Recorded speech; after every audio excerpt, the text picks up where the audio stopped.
Edgar on Vimeo. Oh, there's one on me coming in. Editorial. Time bank may be a great wake-up call. Seeking people willing to share services through a time bank. He has named the endeavor. Oh, it's the Oakland Press article. Cool. It says it's under editorial. Let me see. I think somebody might have written an editorial. How exciting. It is. It's an opinion. Oh my goodness. Somebody wrote an article. There is a new twist on the old-fashioned bartering system, and it seems to be a perfect idea for us during this economically depressed times. Tom Toohey of Grand Blanc is seeking people willing to share services through a time bank. He has named the endeavor the Grumlaw Community Time Bank. Basically, individuals provide services to their neighbors in exchange for time dollars, which can be redeemed in the future. Some people, for example, may need assistance with yard work, running errands, or household repairs. By giving their time to fellow members, they can have their own unique needs met by others. For a nation that reportedly is becoming more and more a service provider and less of a product manufacturer, trading one service for another makes sense. Of course, we hope that the U.S. doesn't become too heavily service-oriented, because we do need a manufacturing base. Yes, of course. Too much of our production has already been sent to other nations. However, putting a time value on some services might be helpful for people these days, particularly those facing tight finances, either through unemployment, underemployment, or lost income because of ongoing wage freezes. Toohey says time banks could change neighborhoods and entire communities by simply connecting people with each other and giving value to everyone's contributions equally.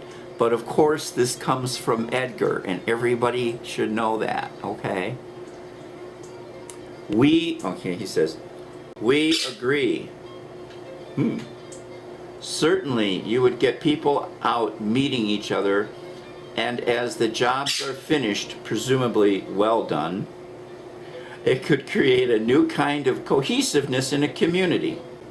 With today's politics separating so many people and stirring animosity and hard feelings, the time bank could be a good tool to bring people back together and remind them that while they may have differing views, they live in the same city or town, yes, of course, and share many common goals, such as seeking prosperity and a good life for their families, of course.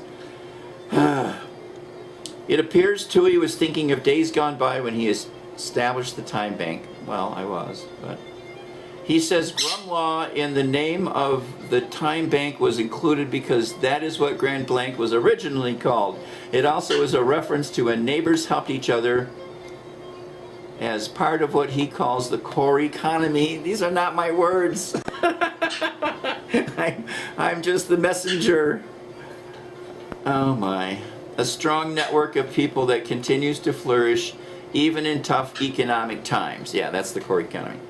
It occurs when residents of a community fulfill the needs of their neighbors without an exchange of money. Toohey compared the time bank method to a barn raising in the 1800s. Back then, if a resident needed assistance, the community would pitch in, Eddie, shut up, to get the work done. Later on, when someone else requested help, the resident who received aid would participate to give back the others what they gave him. The Grumlaw Community Time Bank would work in a similar manner, but keep track of participation. Continued. Editorial, November 16th. Is that today? That's in today's paper? Yay! The days of the old bartering system are probably over. We no longer base our economy on trading furs for food, or a horse and wagon for farming equipment. But the modern day bartering system espoused in the time bank certainly could have an equally important and beneficial function. We wish Toohey luck in his endeavor. Good morning.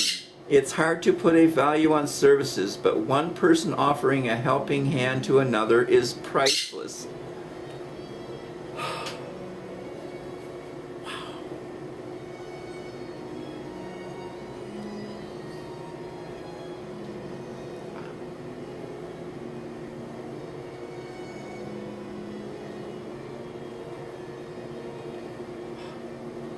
Thank you, Mom.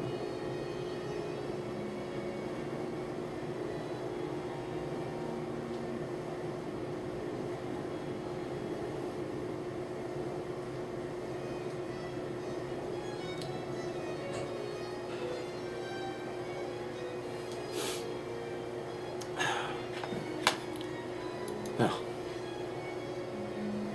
thank you, Edgar.